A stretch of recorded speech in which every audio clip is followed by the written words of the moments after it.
Ma vie a complètement dérapé. Et tout a commencé avec la sœur cadette de ma femme, Riley. Au début, je pensais que ces flirts enjoués étaient inoffensifs. Je m'appelle Nick, j'ai 32 ans. Je suis marié à Lana, 30 ans, et Riley, 27 ans, avait toujours ce côté taquin, plaisantant, me prenant dans ses bras comme si on était amis depuis des années, m'appelant « beau gosse », faisant des remarques désinvoltes que je prenais à la légère. Mais avec le temps, son comportement est devenu plus agressif et gênant. Lors d'un barbecue familial, quand Lana est rentrée, Riley m'a coincé sur la terrasse, s'est penché vers moi et m'a dit « Tu sais où me trouver si tu t'ennuies ?» J'ai ri nerveusement et je n'en ai rien dit à ma femme. Des mois plus tard, à l'anniversaire de son père, Riley m'a frôlé, puis m'a coincé dans la cuisine, insinuant que j'avais pensé à elle. Je lui ai dit qu'elle dépassait les bornes, mais elle a ri. Je me suis tu, craignant que cela ne crée des problèmes.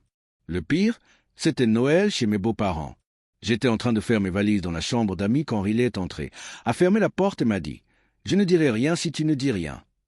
Je l'ai repoussé en lui disant que ça ne m'intéressait pas, mais cette expérience m'a profondément marqué. J'ai songé à en parler à Lana, mais leur relation était compliquée, Riley manipulatrice, et je craignais qu'elle ne déforme les faits. Puis, un jour, Riley a franchi un cap. Elle a envoyé un courriel interminable à mon lieu de travail, à Lana et à ma famille, m'accusant de harcèlement depuis des mois et joignant des photos intimes retouchées. J'étais terrifié. Mon cœur battait la chamade à l'idée que l'on puisse croire ce mensonge. Je suis rentré en courant chez Lana, espérant tout lui expliquer, les avances, les rencontres gênantes, mes tentatives pour éviter le conflit. Mais sa réaction a été dévastatrice. Au lieu d'être en colère, elle a eu l'air froide et a dit « Peut-être que tu aimais bien être au centre de l'attention, sinon tu me l'aurais dit quand c'est arrivé. » J'ai tenté de me défendre, expliquant que je me sentais mal à l'aise, que j'évitais Riley, que j'étais restée silencieuse pour la protéger des problèmes familiaux. Elle m'a rétorqué que c'était à moi de tout arranger et qu'elle ne me devait rien. Je me sentais complètement seul, ma réputation s'effondrant, mon mariage tendu, ma carrière en péril. Mon patron m'a appelé, confirmant la gravité des accusations. Et même si les photos étaient fausses, les faits étaient suffisamment graves pour justifier ma mise en congé. Les parents de Lana ne me faisaient plus confiance non plus, et nos amis communs étaient partagés. J'ai compris que mon silence m'avait coûté tout ce qui m'était cher. J'ai commencé à rassembler les maigres preuves que j'avais, d'anciens SMS de Riley, des messages où j'évitais de me retrouver seul avec elle, mes tentatives pour me protéger. Mais le plus difficile restait Lana. Elle me parlait à peine, sauf pour des questions pratiques, et insistait sur le fait que, comme je n'avais pas parlé plus tôt, elle ne pouvait pas me croire entièrement. Les mensonges de Riley se sont répandus, prétendant que je l'avais coincé, que je lui avais chuchoté des choses et que j'avais essayé de l'embrasser. Mes amis ont pris leur distance. Seule ma famille, mes parents et mon frère m'ont pleinement soutenu. Les semaines passaient et je me sentais piégé, persuadé de mon innocence mais incapable de le prouver. Soudain, Rachel, la cousine de Lana, âgée de 24 ans, a pris la parole. Elle a avoué avoir remarqué depuis longtemps l'obsession malsaine de Riley à mon égard dès les premiers mois de notre relation, et que Riley avait même confessé sa jalousie envers Lana et des fantasmes de me voler.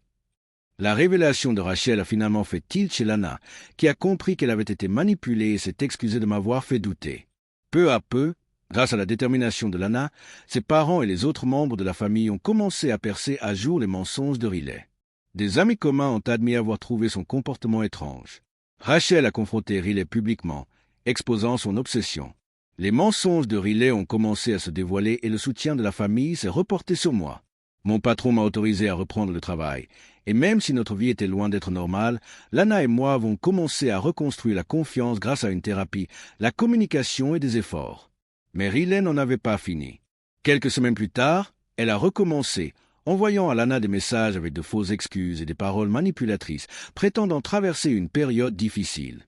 Lana a répondu fermement, la remettant à sa place, et Rachel a découvert que Riley essayait d'inventer une autre histoire, allant même jusqu'à contacter d'anciennes connaissances pour déterrer des secrets. Finalement, Lana a confronté ses parents, qui ont réalisé que Riley n'avait pas changé, et lui ont demandé de partir, mettant fin à son séjour chez eux. D'autres découvertes ont révélé que Riley fouillait dans les affaires de la famille, conservant de vieux journaux intimes et découpant des photos de moi dans des albums, ce qui montrait une fixation profondément malsaine. Bien que nous ayons été ébranlés, Lana et moi nous sentions plus fortes ensemble et ont survécu à ces manipulations. Pourtant, l'obsession de Riley persistait, se manifestant par de petits signes inquiétants. Des voitures inconnues, le fait d'être suivi, des mots sous mon pare-brise disant « Tu as ruiné ma vie, ne te crois pas en sécurité » et « Tu mérites de tout perdre, toi aussi. Nous avons fait appel à la police, installé des caméras de surveillance et, pour la première fois, nous avons surpris Riley rôdant devant chez nous à 2 heures du matin. Elle n'essayait pas de s'introduire chez nous, elle était simplement là, à nous fixer. Preuve en main, nous avons obtenu une ordonnance d'éloignement. Enfin, le harcèlement a cessé. Nous restons vigilants, vérifions les caméras et restons attentifs. Mais le cauchemar que Riley a créé est terminé. À travers tout cela, Lana et moi avons appris la profondeur de la confiance, la fragilité de la réputation et la force nécessaire pour affronter les mensonges et l'obsession. Notre vie n'est pas parfaite, mais nous nous reconstruisons, prudents, résilients et enfin libérés de l'ombre de son obsession.